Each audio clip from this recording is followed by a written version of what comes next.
And what's up, y'all? We back up in this thing once again. Yeah. I got my girl, Toy, with me. Say what's up, Toy. What's up, y'all?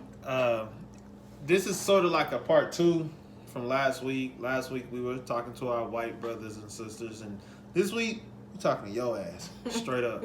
Excuse the language, whatever, but this one is going to be blunt, raw, uncut. That's fair. Because I'm really hoping that I can hit home and say something that just like really trigger whoever's watching this, you know what I'm saying? Like I always say, man, like, share, subscribe.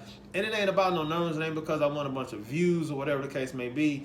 It's truly because I know that what God is putting in my heart is to be given to others. It's not for it to just remain in my head and, you know what I'm saying, and leave it like that. It's to give to everybody. So we about to jump right into this thing. Speak your truth. Yeah, that's it. Okay.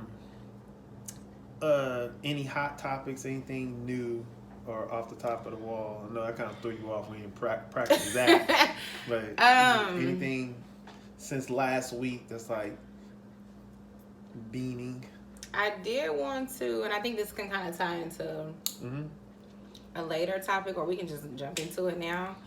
I don't know if you are up to date. There was like a report or a story that came out about some officers in North Carolina or South Carolina, one of them Carolinas, that the cops were like on camera. You know how they do those random like activations of like audits of officers, and so they do that supposedly, right? I don't know what the like the body cam check, body cams, and in their vehicles. Oh, the dash cam. Yeah. So, and just the audio, not necessarily. They'll just trigger it themselves wherever they're at. Yeah, or not like I guess there's somebody in the on administration that can like just trigger a period where they want to listen to something and audit that. Right. And in this, I believe it's North Carolina or South Carolina. I apologize. Fact check that. That's your favorite thing to say. Fact check it, y'all. But the cops basically were talking about going on a rampage and killing black people, and basically saying that, like, I'm with it. If you with it, let's do this. And they basically alluded to, or not even alluded to, he said that a civil war is basically needed to wipe these expletives off, you know, and so we become further the minority. And that's why I don't like that word. That's why I don't like it. But basically, yeah, they said that. And so when they brought it to them, okay, their excuse was like, yeah, tensions are high, you know, with all of the stress that we've been receiving from the death of George Floyd, and just from like law enforcement has just been really stressful for them. And that was their excuse. But one of the cops said he didn't think it was racist. He didn't feel like what he said about killing black people, targeting black people and killing them was racist. So adding that into, or kind of like bringing that into your topic that you want to discuss about not talking like shit to black or to cops when we get pulled over on the side of the road, like adding that into that, how do you defend that? Or how do you, like, let's talk about that. That's why I threw you a loop. Yeah, and I threw one back. yeah, because it's like, let's talk about this. That's unbelievable, man. It's like I did a video by myself, like when this was like first jumped off, and I was really feeling like emotional or whatever, but. And my question was like, and I, you know, like I said, I know this video is really for, you know what I'm saying, the black community, but if some of our white and Hispanic brothers and sisters watching, whatever, but my question is like to the non-blacks, like, what did we do for y'all to not like us so much? We just out here trying to get it every day, just like you. Absolutely. Do we move a little differently? Yes. Do we talk a little differently? Yes. But I guarantee you, I mean, the old cliche, we all bleed red. I mean, it's real talk. Yeah. We all bleed red. We all low-key want the same thing. We want to make money, go home, be with our family, laugh, smile, you know, and live life to the fullest. Absolutely. That's it. Be normal, just like everybody else. Like, we were literally brought here. For real, like, that's what I told my to be homeboy. treated like shit. I'm sorry. Like, we didn't even want to come here. Y'all brought us here, and then y'all be talking about, go back to Africa. Take me! You know what I'm saying? But, keep on topic. That's why my first topic is, you know what I'm saying, man, brothers, bros, you know what I'm saying, brothers, sisters, y'all straight up. You see how they feel about us. Yeah. You know what I'm saying? And I get it. All white people ain't like this. I know that. But when you at that roadside stop and you get pulled over, you got them cherries and them berries behind you, and that bright white shining through your vehicle, don't talk shit. Don't. That's not the time to do it. We need you to go home. Yeah. And then go to court and all of that. We need you alive. In order for you to do that, you got to be alive. Yeah. And I understand, you know what I'm saying? Your rights is violated. You feel violated. Your emotions is high. All of this, I get it. But these people are not trained to interact with us. They're not. As soon as they pull up, they're already on edge because they don't know what to expect. Granted, they should be trained to interact regardless of the situation. When I was in the military, no matter what happened, no matter how much the drill sergeant got in your face, no matter what was going on, no matter how cold it was, no matter how hard the wind was blowing, you never broke your military bearing. Basically, you're saying you never lose your composure. I learned that in the military. I was 20 when I learned that. These are supposed to be professional police officers. They get a check. Decent little check. Some of the cities. Pay. That's taxpayer money, you know what I'm saying? But they only getting trained for what?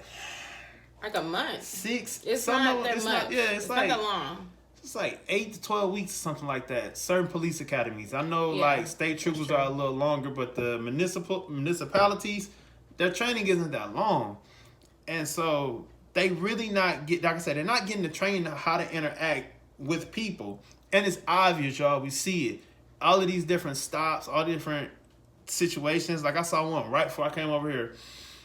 Dude, granted, I can't even lie. It was sketchy. Bro's 26 years old, walking down the street, got a grocery bag in his hand. He's got a jacket on. He's got a ski mask on.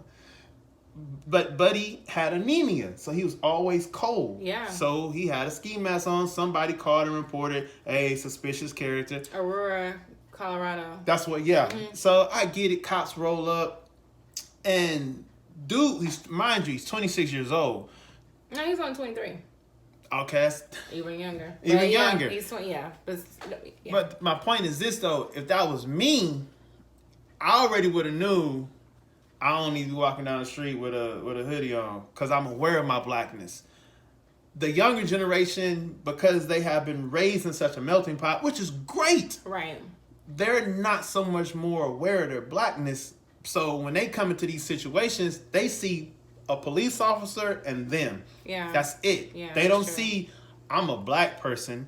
This is a police officer. I need to act in a certain manner. They don't see that. All they see is I'm an American. Yeah. You know what I'm saying? I'm not doing nothing wrong. Right. I'm walking down the street. I'm cold, so I got my baklava on, and they run up, and of course they try to grab him. So I mean, he's young, and he pulled back, and shit just went left from there, man. I'm just like, bro, why? He said they did some kind of a cardioid hold on him and then subdued him. Then the paramedics get there and they injected him. Yeah. Come on, man. Yeah. And dude, he wasn't no big dude. That's what I'm going to say. This kid. He wasn't no big dude. 23 years old. I'm sorry. Don't mean to offend anybody, but that's a child to me. Not a child, but you're still very young.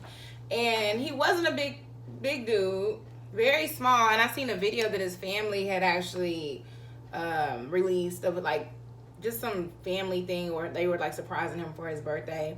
He came in the room of where they were surprising him with the jacket on and a hoodie on. And a hood on. Yeah, them up tight, yeah, up and he tight. had it Yeah. tight, so it did show that okay, this was his norm. Right. And they were also saying that he listened to music all the time underneath that hood, so he could have very well been listening to music and not heard them. Yeah. And he like that. Somebody called the police on him. I can't remember what the reasoning was. Suspicious, just a suspicious character. And he had went to go get an iced tea for his brother. Very similar, sounds like Trayvon Martin. Right. But I understand, I get your point.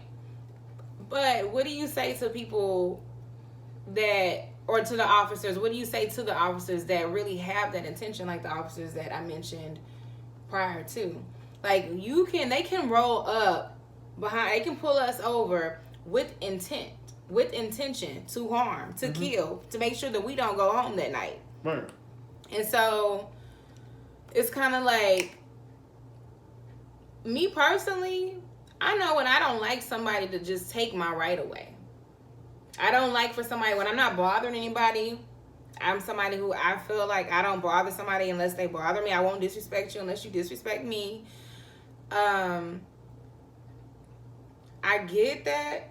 But I also know that it's like that human instinct to kind of, like, you want to respond.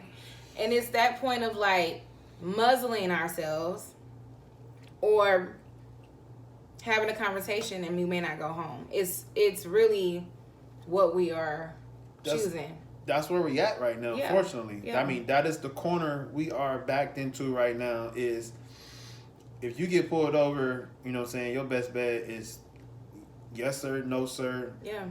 I mean, can I search your car?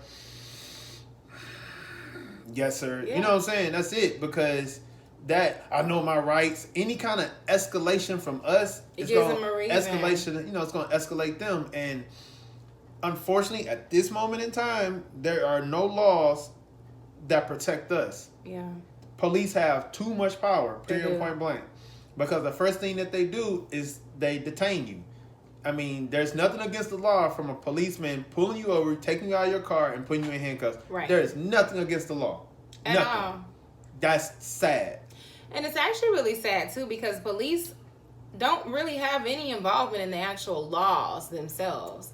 Like, they can arrest us, but when it comes to, like, sentencing, being, if you're kept in jail, if you're dismissed, if you have any type of charges that are actually filed against you or whatever, the police don't have any part of that. All they're doing is capturing you and then taking you to jail, if we get to jail. Right? That's it. And so that little part that they have gives, like, so much power over us. And I will be the first to say, I am talking and speaking specifically to the cops with bad intentions that want to harm, that use their authority and abuse it. Right. I know that there are good cops out real. there. I'm not that person to be like F12. Yeah. I'm not that person. I don't, because that's just like me saying F all white people. I know that there are good white people. Yeah. So I'm not in that group of just saying F12 and acting as if there aren't good people that exist. But at this point, like you said, we honestly don't have any room if we want to live. For error right now. None. And it's sad. It is. And you know what I'm saying? And my thing is, like, if there is a cop that's watching this, man, share this with your bros. Like, check your bros straight up, man. I mean, right is right, wrong is wrong. Absolutely. You know, if Buddy is out here wilding out, using force when he don't have to use force, check him.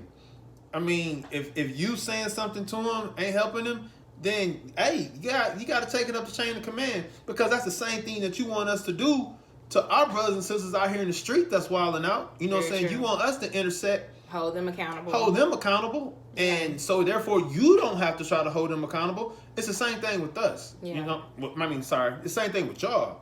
Hold your people accountable, man.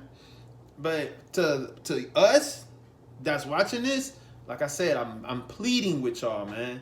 Just chill out. If you get pulled over, you get stopped, you walking down the street, whatever the case may be, bite your tongue. Bite that mug till it bleed. Let you bite your tongue till it bleed be the only blood that you shed that night. Straight up. Yeah, I personally, I hate when I get pulled over. I don't care what it is. I cannot stand it. I remember the last time that I got pulled over, it was dark. I was coming from my god sister's house, and I can't remember why I got pulled over. Oh, my tag was out. It was like maybe 3 or 4 years ago, maybe 4 years ago. And I immediately started crying. Like, before, I didn't know who was coming. I didn't know who it was pulled up behind me. All I knew was, like, I do not want no problems. I do not want to die. I don't want to have any confrontation with whoever this is. Yep. And I was, like, in tears. And waited for this person to come, show up, at the door. And it was a black dude, a black sheriff. And he was like, "Are you okay?" And I was like, I was like boo-hooing though. For real. And I think because he could like sense that I was terrified, and probably I think something had probably happened recent, like in the news or something, that had me on edge about police officers. And he was just kind of like, "You okay?" He was like, "I'm just gonna give you a warning. Go ahead and get this, get your tags fixed." He's like, "I've been there before where I didn't have mine. I completely understand. Have a good night. Get home safely." And I was like, "Thank you." But just that fear, of getting pulled over, and not wanting to like have a confrontation, and it being dark, Oh. I had the same, even as a truck driver. Mm-hmm. Like, as a big truck driver, they can pull any big truck over for any reason. They don't have to have a reason, because they can just pull you over, do a roadside inspection. Okay. Which is cool. You keep a lot of, unsafe vehicles off the highway like that. I get it. I still don't like it. I'm still nervous. Even though it's broad daylight, I'm in my work truck, I'm still nervous. I'm still, I'm like, I remember one time I got stopped. This is since I've been working for the company I'm at now. It's a propane truck.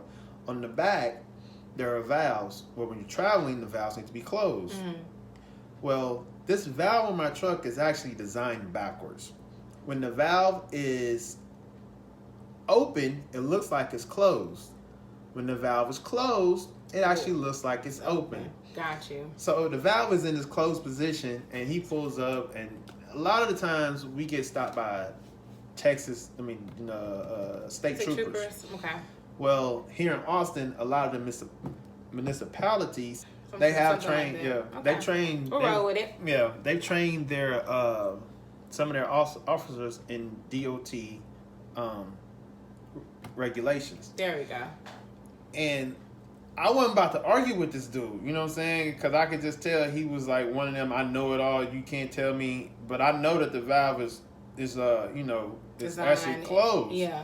And so he's calling his buddy and all this. Oh, and I'm just like, wow. But just to, piggyback what you're saying, even at work, broad daylight, I too am nervous. Yeah. But like I said, man, I'm going to say it to my third time, because this is how important it is. When y'all get pulled over, y'all straight up, be it you walking down the street, be it you in your car, please just comply. Yeah. If anything was done wrong, you know what I'm saying, don't even ask for his badge number. Just kind of like inconspicuously try to look for his name. Take note of it. And take note of it. Because when you ask that question, then some of them may feel some type of way. On the defense. Yeah, exactly. Yeah. What's next? Everything isn't racist. Maybe it's just... Maybe just you. But, all right, straight up, man. I've been blessed to live in have an eclectic life, living around a plethora of different ethnicities and whatnot. I wasn't just around black people my whole life. And so I'm very aware of this. Everything ain't racist. Straight up. Sometimes it's just like you said earlier, it's a clash of personalities. Yeah. And they may not like you, not because you black. They just might not like you. Yeah, your personality. Yeah, whatever it is about you, they just don't like it, and that's fair. That's, you know what I'm saying. It We is, all because I have don't that. like everybody that I come across. Black, Right. Hispanic, white. I mean, it is that happens. Right, but I'm not liking certain people just because of their skin color. Right. It's because of, characteristics about them that I may not like. So, don't always take everything as racist. You walking around the store and someone's following you. I mean, do you have a big ass bag on your side? I mean, True. You know what I'm saying? Yeah, I think I understand that point. I think too. Sometimes you have to read the room. But I mean, most of the time, you know when it is. It's like. How do you know? Like I said, I go to the mall. I ain't got no bag on me, but if I keep catching the same, person over my corner, I know it then. True. Either they walk up to, how can I help you? I think your dad was telling us about that when he went into the Gucci store and he, was like, base low key, you can't afford this. Like, you don't know what I can afford. I mean, situations like that, it's a known thing. Yeah. So I'm saying everything is not, especially right now with tension so high, everything ain't pulled a black card. It's not. It's not, and I think too, and I can say I've been guilty of this. Sometimes, especially right now, we're on edge, right? And you can kind of pay more attention or read more into something for what it is because of what's already on your mind. Right. Like lately, for me personally, I've been so deep into like documentaries and audibles and podcasts. It's all talking about our history and just the climate that I'm in a straight zone. Okay, I'm really not. Yeah. All the way. Truthfully, I'm not somebody that would post like all the time on social media. Yeah, I want to talk about that too. But lately, because I'm just like reading stuff and I'm learning things from watching documentaries and pulling up like old articles, I'm like, so my mindset is not the friendliest right now when I'm coming across people. And so I have to check myself in that and be like, hold up, homegirl. It could very well just be you and your energy that you're giving off. Yep. And so then I have to pay attention to, okay, you wilding right now.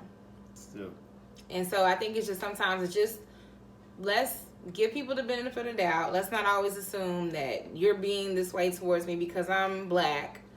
Maybe that person is just a crappy person. Maybe they just don't like people. That's it. So I think that is fair to just kind of not make the assumption that every interaction, if it's not a good interaction and that person is of the opposite color or non-black, that it's because they are racist. Right. That's it. But you were talking about how you have been diving deep into, the documentaries and all of that. I mean, I remember a moment ago you were speaking about, talking about the importance of knowing our history. Yeah. Would you lace us up on that one? I think it's important to know our history, and I know this is cliche, but it's like we have to know our history in order to know where we're going. When you go to the doctor's office, especially if it's a new doctor, first thing they're gonna ask you, okay, let's talk about your family history. That's true. What conditions do you have? What is on your paternal side, on your maternal side?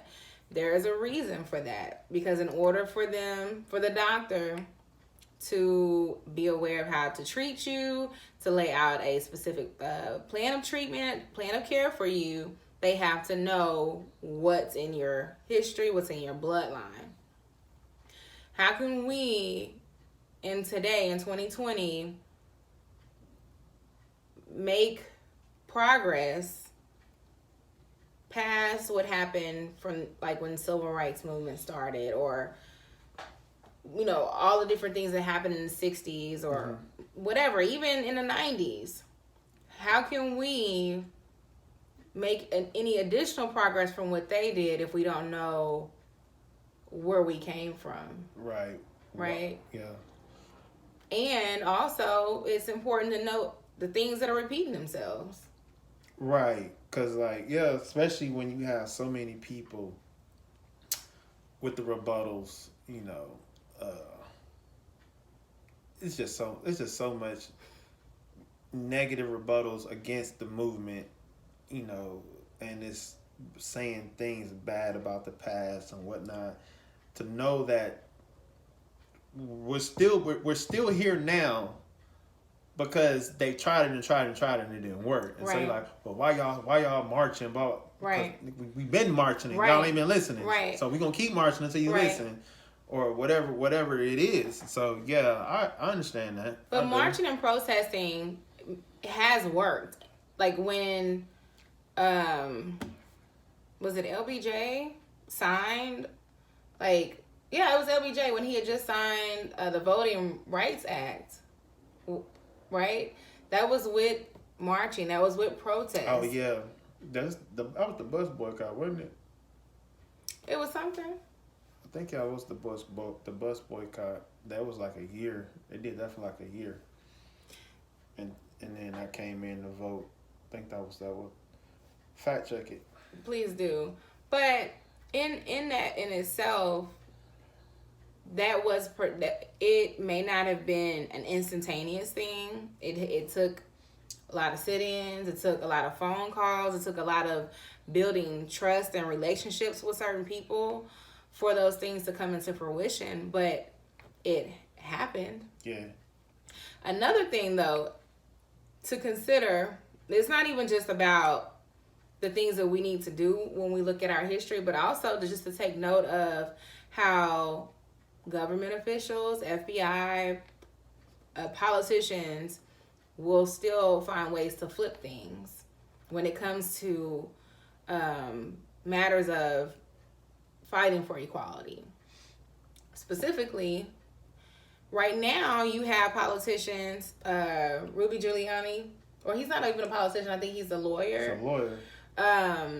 That's saying Black Lives Matter wants you to lose your home, and they want to basically become a black supremacy and all these different things, right? And make it seem as though that is the purpose of Black Lives Matter. Now, I know last week we talked about there is a actual foundation that's called Black Lives Matter, but then there are people like myself that strongly just believe in the slogan itself, or the saying itself is that Black lives do matter. I'm not really here for this foundation. I'm here for the cause, and it is that Black lives matter. It's the same thing when it came to the Black Panthers, right? Black Panthers, yeah, there were some people that had like militant mindset. Yeah, mindset, but for the most part, what they wanted was equality, and they were saying, like Stokely Carmichael was saying, Black power, not as in an opposing of white power, but to give power and encouragement to Black people that, hey, we deserve to be here. We can fight for these things too. We should have equality. So have faith that we'll get there, and also keep fighting for this. Right. And they turned that and flipped that so that it could be seen as a threat to the American people. Black Panthers were then a threat to society, and they were really trying to overtake the U.S. government. Right. I kind of hear a lot of people say something similar to that. Not a lot of people, but I've seen people say something similar to that about different Black slogans. Yeah. And then they are flipping. It's like, what if that was we switched that and said white something or whatever.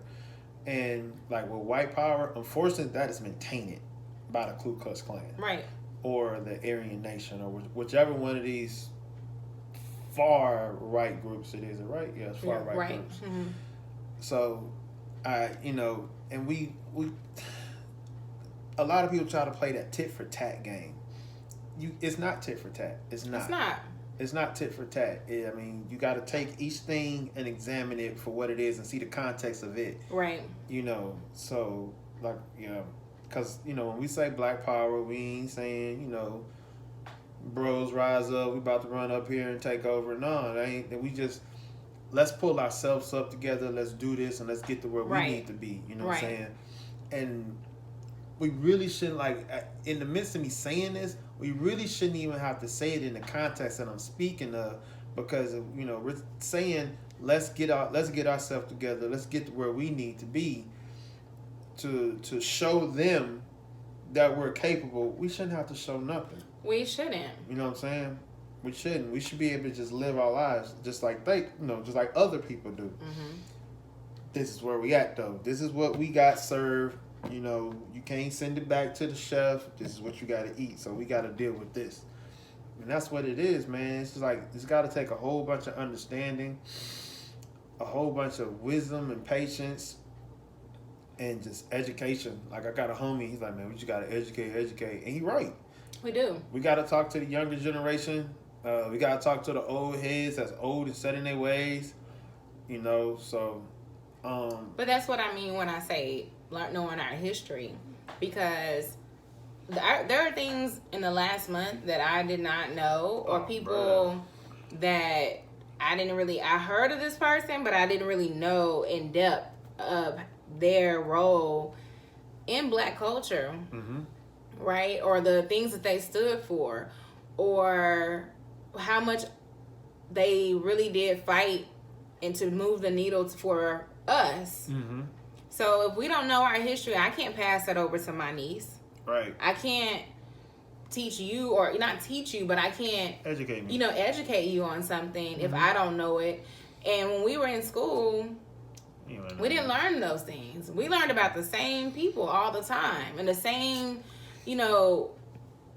moments in history. Did you know the Statue of Liberty? What do you think the Statue of Liberty represents? What was it brought for? What is the representation of the Statue of Liberty? I'm not even gonna play like I know.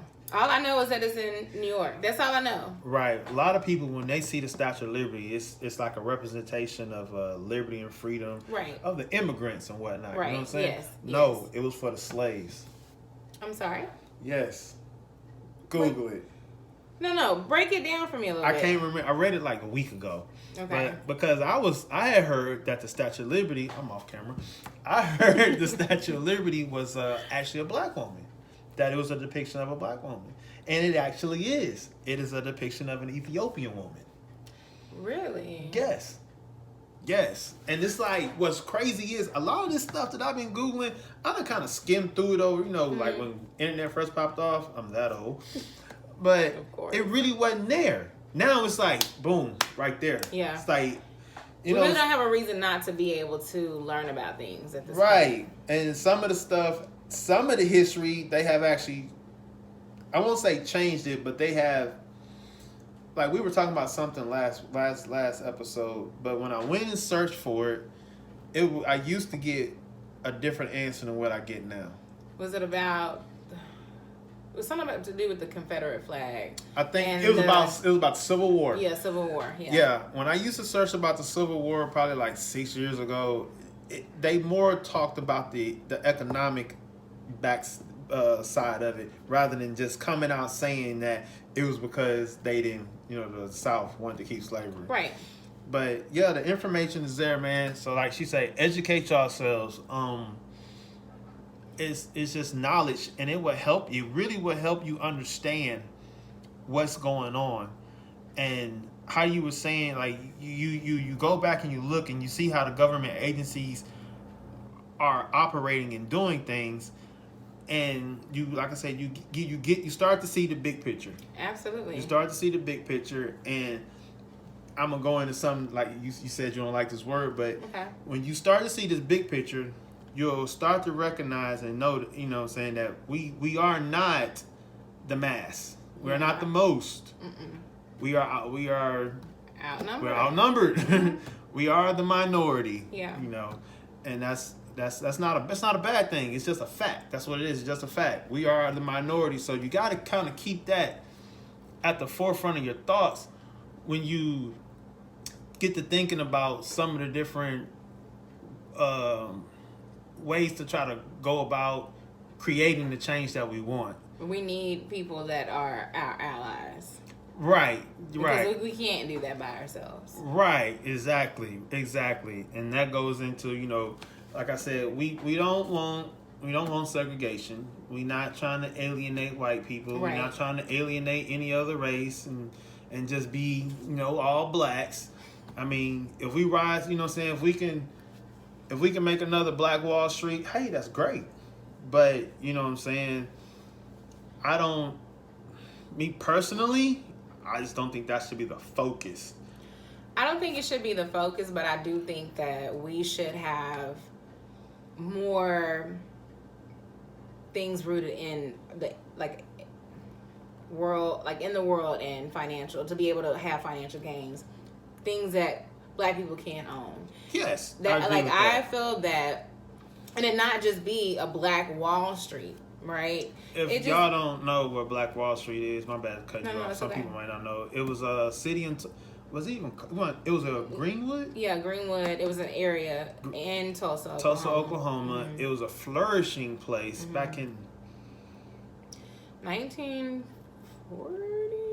It was an early. Go ahead, I'll look it up. It was the early 1900s, and they had banks, they had, neighborhoods, all kinds of businesses. It was 1920s. Back in the 1920s, and flourishing Black community, and it's one of the biggest massacres of the country. Mm-hmm. It's not spoke about in history. One of those things they kind of just move right over.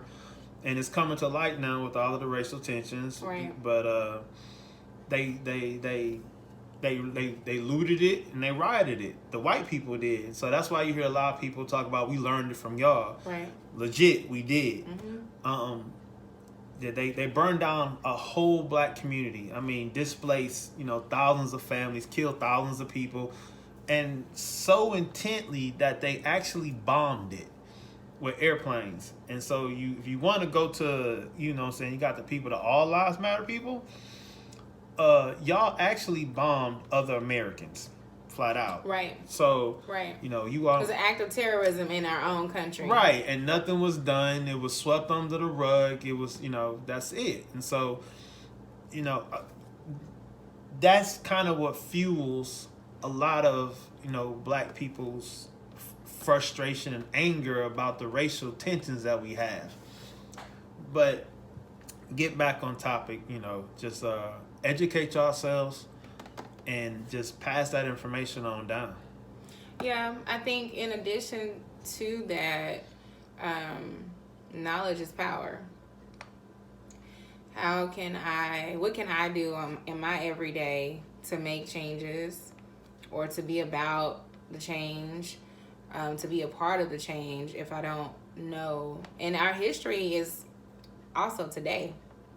Yesterday is history. Mm-hmm. So when I say history, doesn't mean you have to go and learn about Black Wall Street, which is actually awesome to learn about, in the sense that knowing a whole prominent area of Black-owned businesses in itself, not obviously the massacre of Black people, right?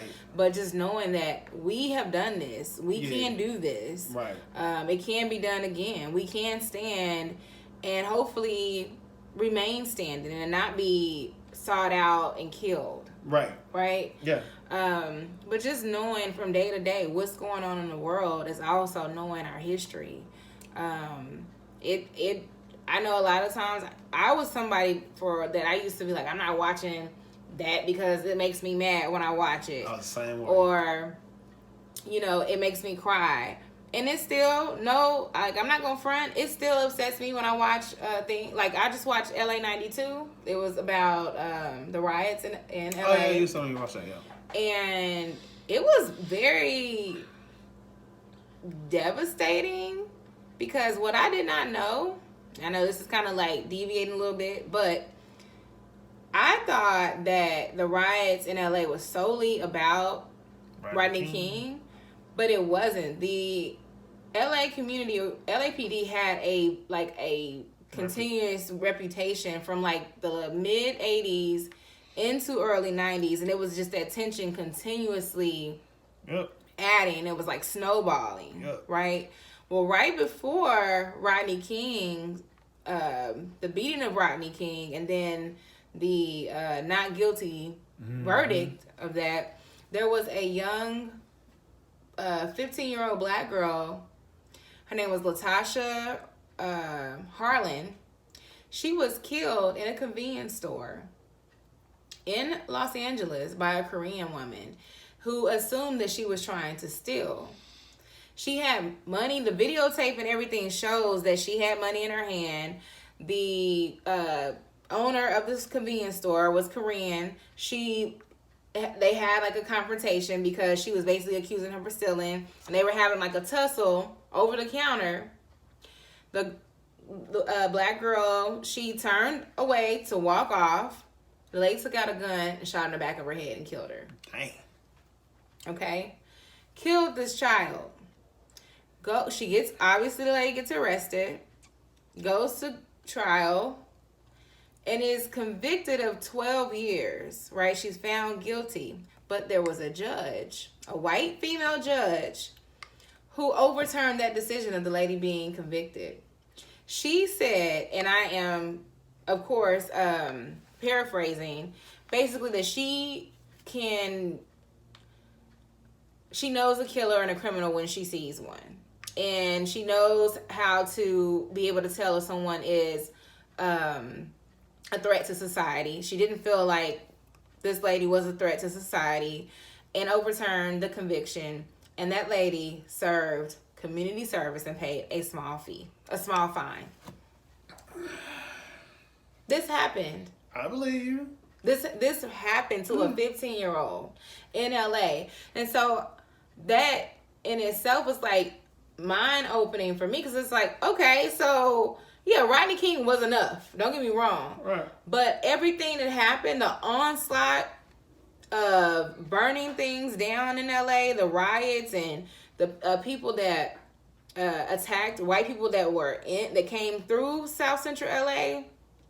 While I don't ever condone that, and I don't want anything to happen to anybody that is innocent, right?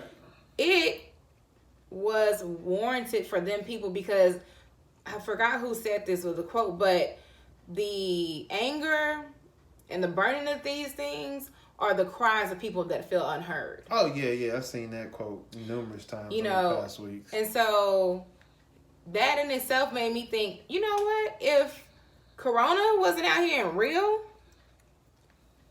recently these riots or looting would have been just as bad if there weren't people that were afraid to get out because of Corona. Mm-hmm. It could have been the same way. I mean, we've seen examples of that already, but it's like, okay, this happened.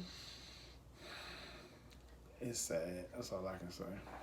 It's sad, but it also is infuriating. Yeah.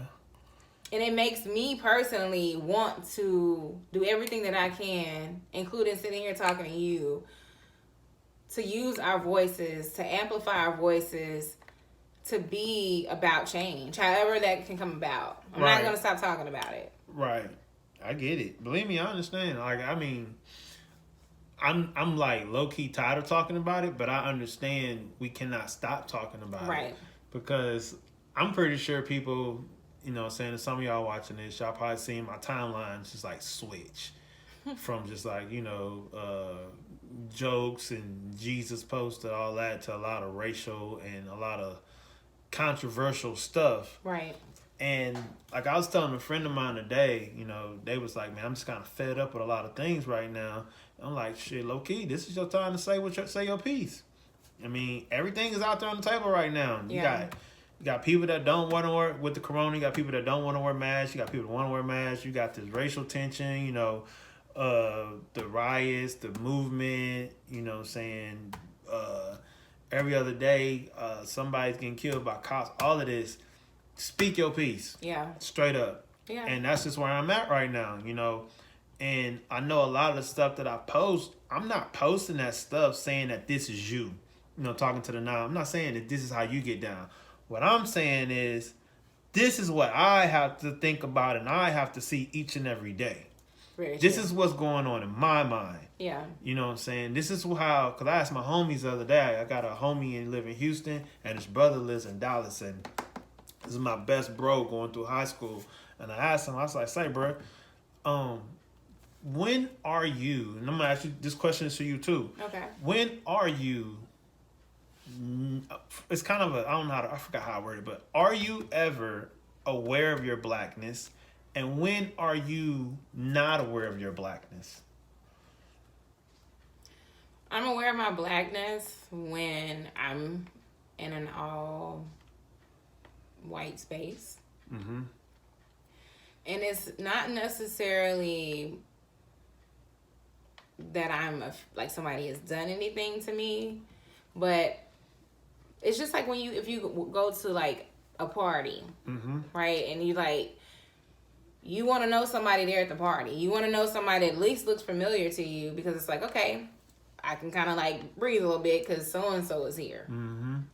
Well, when you're the only black person in white spaces, I'm aware of that because I feel like I have to code switch. Mm-hmm. I have to perform. Mm-hmm. You know, I have to be aware of everything that I say, more than I would if I was in a space that had other people that looked like me.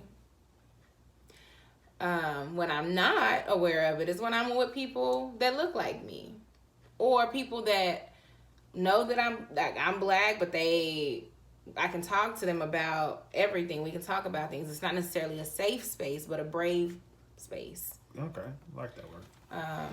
So yeah, that's when I feel mostly aware. Mainly that's when I'm at work, when I'm in a professional setting. Mm-hmm. Even when I go into spaces where it's like, oh, I'm the only black person that walked in this restaurant. Not really so much. I notice it, yeah, but I'm not so much like in my mind about it. Yeah. But it's really when I'm in a professional setting that I'm like, okay, let's turn this on. Yeah.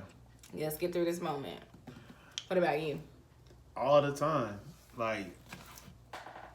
I was like, when I asked him that, I hadn't asked myself that question. Mm-hmm. It just came to me, and I just asked my bros, and I was like, I was thinking about it for myself. I'm just like, pretty much all the time. I'm always aware of my blackness. You know, I listen to a lot of hip hop, rap music, or whatever. So I like loud music. So when I'm in my car and I pull up to the light, and I see their window go up, I'm like, yeah, turn my music down. You know what I'm saying? So you do turn it down sometimes, and sometimes I'm just like, you know what I'm saying? Yeah. I'm jamming. I'm gonna get it in. Yeah. You know what I'm saying? And then, but I'm always aware of it, and I never really realized. I mean, it was such a subconscious thing until now. Mm-hmm. So now it's like I think about certain situations and going throughout my day and whatnot. I'm just like, there's a switch. Yeah. There's a switch when you're around, like when I'm around my family. You know how we kick it. Mm-hmm. But when I'm with my family, I feel I'm me. I'm comfortable. I'm at home. I'm not somebody asking me or feeling like they don't get what I'm saying. Mm-hmm. I can speak, or I can reference Martin if I want to, because somebody else is going to know what I'm talking about. Yeah. You know, if I say something, or reference I don't know, Jews or Coming to America, because it's like we speak the same language. Yeah. I mean, you got some white people out there that know. That's true, but then you have to open up a space to get to know that get person. To that point. You have to get to that. Unless y'all are already established a friendship, then you may not know that. And that's true. You know, you have that, especially when it's at work, because it's it's like it's kind of rigid in a sense. Mm-hmm. You know, you don't want to find out they're a Trump supporter. You don't want to find out, that they have said something about black people. So it's like, it can be very, like I said, I don't know. It's like a tiptoeing thing. Yeah. Sometimes. I get it. Yep, I definitely get it. Yeah. What else you got? What you got over there? Let's see. We talked about, I think the only thing we have left to talk about, let's address this, because you did talk about this and I just hadn't really spoke on it, was never forget that we are the minority.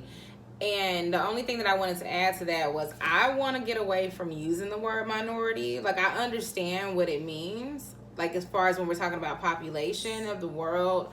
But I think that word also comes with a negative connotation, and it has the psychological thing that white supremacists use because they are the majority. So majority meaning more like supreme is mass, and minority being insignificant, or it doesn't matter because it's smaller. Mm-hmm. I don't know what other word that could be used, but I feel like I want to get away from that because I feel like it just continues to perpetuate that ideology. Keep them in their place. Yeah. Like, and I'm not ever to be kept in my place by anybody unless I'm out of line. And I'm not ever out of line in the sense of just being black. For real. So, you know, that's why I don't like it, because it has that negative connotation, and it just says you don't matter. Yeah. Which is why we say Black Lives Matter. Which is why I say Black Lives Matter. I understand it. So that was my take on that. And then the other, like, just quick little things was life, like, kind of going back to normal. I saw this meme or whatever you want to call it of saying, like, Black lives still matters, just in case your feed is going back to normal with all your selfies and your food pictures or whatever. I don't feel that way. I don't feel, me personally, I don't scroll timeline. Like, I don't ever, like, look to see what people are doing. Every once in a while I will, but more than likely I don't. And when I put things on my social media, I just put it on there and be like, there you go, and I log out. I don't put it on there because I don't really, it's very rare. Selfish self. It is selfish. But it's really like, because like right now specifically, it's like message, you know what I'm saying? Like, I'm trying to like drop these gems. Yeah. So for people that do, you know, look at it more than I do. And I personally, I don't want to feel like I'm policing somebody or telling them what to do, but I feel like this is the moment, and we have to like really like dig our heels deep into it and not just easily fade back into our normal thing. Can't fade the black. No, like honestly, yeah. You know, because it's important, right? What are we gonna do? Wait until the talk of, you know, well, George Floyd has already been laid to rest. Rayshard Brooks has been laid to rest. Breonna Taylor has not been given justice, but she's been laid to rest, which no one is really talking about her as much as I feel that they should. Yeah. So we can't just.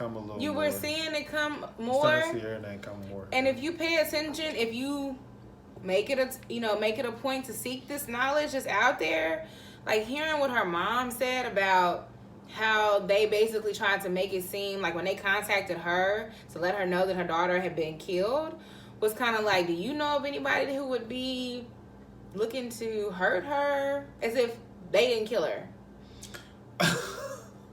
Like, come on, man. They asked this woman that, this mother who just found out that her daughter is dead. They made it seem as if it was an open investigation, and then not until she started finding out other things from other people, feeling like, well, I heard there was a cop that was also shot there, because a cop was shot because they did a no-knock warrant, right? And the boyfriend shot back, not knowing who was entering their space. And so she had to have been like, wait a minute, something. Why are you asking me about, like, as if you're investigating a murder and y'all killed my child? You know, you have so many things that are surfacing, like the gentleman in Aurora, Colorado. His name is actually Elijah McClain. Yeah. That was 2 years ago. Yeah, this was not recent. They airing that like it happened last week. But that's the thing, because right now, this is when we should be talking about these things. See, but don't you kind of think that's gaslighting? No, I don't feel like it is, because right now, since we have everybody's attention still, right? Yeah. And we're at home, we're on social media, let's bring this up too.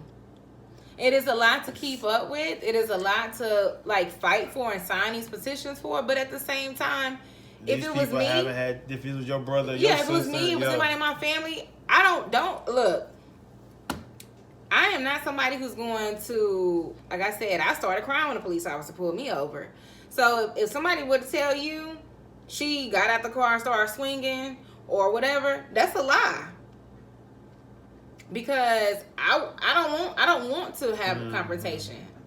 So I feel that if it, like you said, if it was one of us, it was our family member, I don't want you to just fall silent. So I don't feel like it's, who am I to tell somebody, well, that was 2 years ago.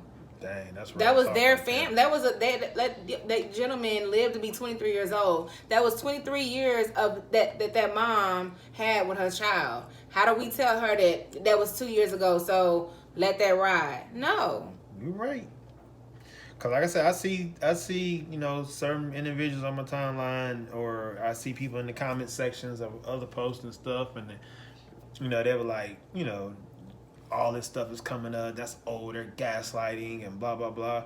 But like I said, even when it's not on your doorstep, you don't care about it. Right. But when it's on your doorstep, it's a different tune. So I understand that. I receive that. I do. Yeah, and so that's my point is, don't let things just get back to normal until it's something that's at your doorstep. Don't let it be you having to put your name as being a hashtag, or your brother's name as being a hashtag for it to be serious to you. Yeah. For you to then want to be an activist about it. Right.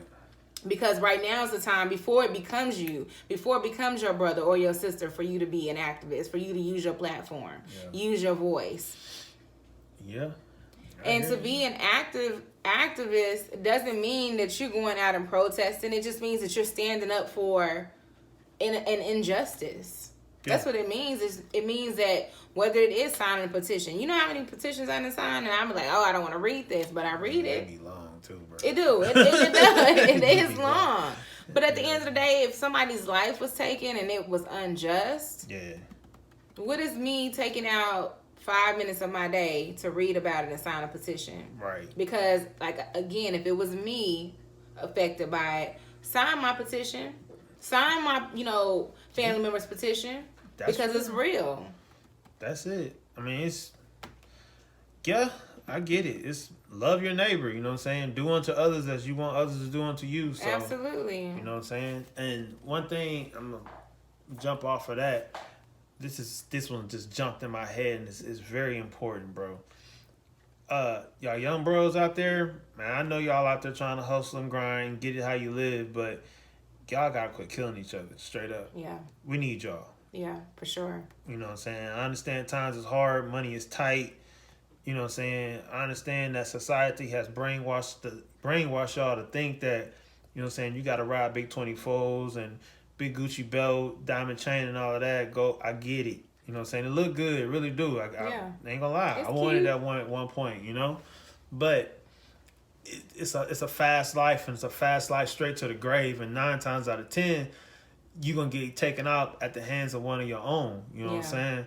And I see people say that in the argument, well, black people kill each other. That's a deflection. It is. I finally learned that's legit a deflection, and it's a cop out to. That's gaslighting. Yeah, that is a true form of gaslighting. Right. To sorry. No, you good, but to deviate from the topic of talking about policemen killing, blacks at a higher rate than whites. Right. Despite us being the minority. So, you use them numbers right there, it's just common sense. But y'all bros, you know what I'm saying? You just get out the game, man. Get out the game. Dude, you ain't cheesy to work at Chick-fil-A, dog. Chick-fil-A is paying like $14-15. Maybe not Chick-fil-A because they don't really believe in black lives. So, not there. But they pay good, though. I don't care. Shoot. Okay, somebody else. But yeah, bushes for all I know. My point is, man, you know what I'm saying? I think about, like Chicago, Detroit, New York, you know what I'm saying, the hood, the grimy hoods, where it is hard, you know what I'm saying, to try to get it how I know you got single moms trying to feed 3-4 kids. I get it for real. Yeah. I got a home girl. She got 4 kids, and live in rural Arkansas, and it's a struggle. And so from there, I'm going to segue into not only stop killing each other. Y'all bros got to start standing up and being some dads and some role models. You know what I'm saying? I understand the baby mama situations ain't really what you want it to be a lot of times, but like someone told me, that child didn't ask to be here. Very You know what I'm true. saying? So whatever you got to do to provide for that child, that's what you got to do. You ain't always got to interact with that mama. You know what I'm saying? And to the mamas, don't make bro life so hard. We like real shit. We got it hard enough as it is. Like I said, everything that I think about on a daily basis. Then knowing that I got to do my best to, be a role model, to be, saying impressionable on my children and provide for them in some fashion, you know what I'm saying? And y'all that personally, know me personally, y'all know my situation. I ain't gonna just lay it out there like that, but I got 2 daughters, and I ain't about to sit here and try to front like I'm, saying dad of the year, because I'm not. I fall short, but I do the best that I can. And that's all that I'm asking y'all bros to do, man. I've been in child support court, man, and I get it. You know what I'm saying? They don't want to work because they gonna lose like 75% of their check. Yeah. I mean, that's something else that we got to go fight for. We got to get in there and get that legislation changed so that it allows both parental parties to maintain a way of living and still provide for the children, rather than just raping one, Right. because of a stereotype, Right. or a past societal norm that's been put in everybody's head. So yeah, man. I think with that, I don't have children. Don't have any. But I also know that it takes 2 people to work together. I don't want to put it all on, like, black women have it hard too. Mm-hmm. Dealing with the pressures of society as well. And I think instead of trying to so much compare to, well, we got it bad and y'all got it bad, this and the third, let's work together. That's it. If we work together, the mountains that we can move by working together could literally change the world. For real. Being able to do self-reflection, self-healing is something that isn't talked about enough or bigged up enough, is like mental health. And doing the things that we need to do to take care of ourselves so that we can take care of others and be positive changes and positive pillars of support for other people, for our loved ones, for the baby, the child's father, or for our children. A lot of that starts with our own selves, and then give that energy to the people that we love, the people that's closest to us. We have to be able to identify those things. One thing in the Black society, we suffer from a very long line of trauma that has to be addressed. It has to be something we talked about last week, is you cannot heal what you don't reveal. If you don't reveal that things that happened as a child that you still carry and burden, that you carry that weight with you today, that takes effect on your children. It takes effect in your relationships with people, whether it's platonic or romantic. Just your relationship with yourself and how you love yourself. And I ain't talking about just going out shopping and buying like, the burger and all that. No, like really sitting with yourself, really, whether it's journaling. If you don't feel like you should see a therapist, maybe journaling, writing your thoughts out, getting books to read, and really just doing some soul searching of like, how can I be better to myself so that I can be better to the people that are around me? That's it. Doing those things, whether you are male or female or anything in between, or however you identify yourself, gives us that opportunity to have better relationships and put better energy into the world. So that was my tidbit on that. It's simple. I mean, it's not simple. It is easier said than done, but that doesn't mean that we cannot do it. Yes, it is actually legit. It's simple. It is simple, but it's uncomfortable. It is uncomfortable. I did it. I started in April of 2017, and I dove hard into it in January of 2018. Stayed hard in it till like a year later, and truthfully, the coming out of it was like the hard part. Like I'm still kind of coming out of it, but I don't ever want to come out of it. I want to always kind of stay Be there. aware. Be conscious. Yeah. And really, that's the uncomfortable space. Yeah. And I'm kind of thankful for it because, like you just said, it keeps you aware. You're always knowing, okay, I'm not trying to go back there. I'm not trying to go back there. Right. I want to keep moving forward. But you're like, ooh, this don't feel good. This don't feel good. But that's good because once you get complacent, that's when you can easily fall back. So. Yeah.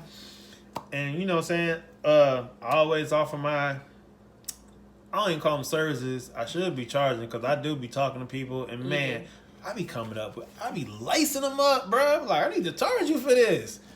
I need to go to school and give me a degree or something so I can get that.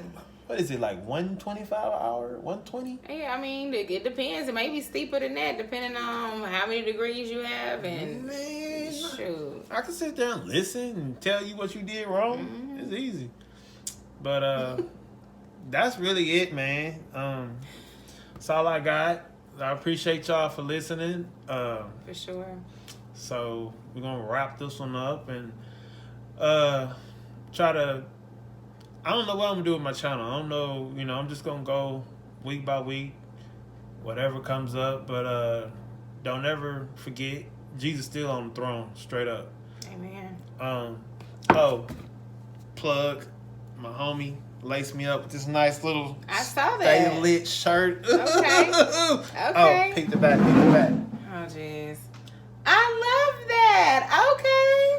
You're gonna have to drop the link or something so that other people can support. For sure. It's a homie of mine.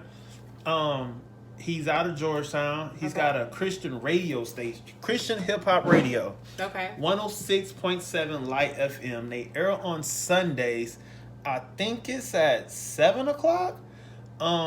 But he got merch. You can find him on IG 106.7 Light FM. You can search that; they pop up. Okay. And because think about it. I did a whole video like a year ago about music.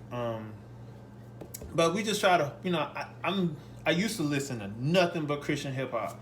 And I it started to get monotonous because the rappers, I mean, they come along. We got some cold ones in the genre for real. We got some ones that can go head to head with the secular world straight up. Okay. But we just been trying to push that because the music plays a part in our mental.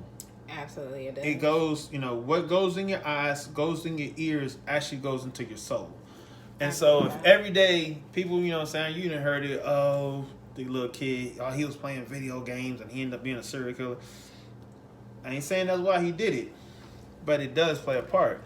So if you every day riding around, you listen to shoot 'em up, bang, bang, this trick, this trick, that, woo, woo, woo. That's in your mental. That's in your psyche. That's looming back there in your unconsciousness. It affects you. You know what I'm saying? You'll speak in a certain way. You'll think in a certain way, all because of the music that you're listening to. So really try to, get to that, Christian hip hop. And, some of y'all might not be believers. That's cool, but still check it out because it jam. It ain't got all the cussing in it. It ain't got the derogatory. It's not bad-mouthing women. You know what I'm saying? I can stand behind that. And it jams straight up. I got some tracks that jam. Shameless plug. Check my boy 7 out. 7 to me is probably like he probably the most gutter of them all. You know what I'm saying? He a cat out of Cali. He didn't drop so many tapes in his short amount of time of rapping. He done retired, and he might be 40. Wow. I mean, 7's catalog is ridiculous. Okay. It's a Facebook group called Track Stars. They do this thing called Line for Line. Mm-hmm. And they take a secular artist, and then a Christian hip hop artist, and they'll just take a bar and they'll pair that bar. And They'll it's break down. They'll break it down, Okay. you know what I'm saying? And some of the bars, you know, the secular artist wins. Well, they paired 7 against Pop Wow. and won. I'm gonna have to check out 7 because My boy hard. My homeboy I've don't like always him. been a Tupac fan. Yeah, my boy don't like him that much because he Cali, so you know what I'm saying? They got that Yeah. Cali lingo. You Yeah. know, homie. You know how Yeah. they talk over there, fool? Yeah. But I like Cali. Grew up Okay. listening to Cali, so yeah. It's a lot of other ones, man. Ones that's not so much like just spitting Jesus. You check out Aha Gazelle. He's from New Orleans, out of Atlanta. From New Orleans, lives in Atlanta, so that's his genre right there. Boy, it's bars. Then you got the top name ones: Lecrae, Andy Mineo, No Big Deal, Propaganda. You got some local ones here in Austin. Okay. Victorious, he's one of them. I actually met him. Cool dude, nice on the mic too. He's with KMF, Kingdom Music Ministries. That's their thing. They actually got a show out in San Angelo this weekend. I don't know if this video is gonna be up in time to get that plug in, but yeah, man, check them out. And I'll lace you up on it too. Okay, yeah, you definitely opened up a whole nother world for me because I don't listen to Christian rap. Shit. Okay. They even got some females. They got a lot of cold females. I'll have an open mind. For real, that's cool. But all right, y'all, this video running along. Be up all night editing that one. Okay. So, like, share, subscribe, and sure. we love y'all, man. Peace. Yeah, be safe.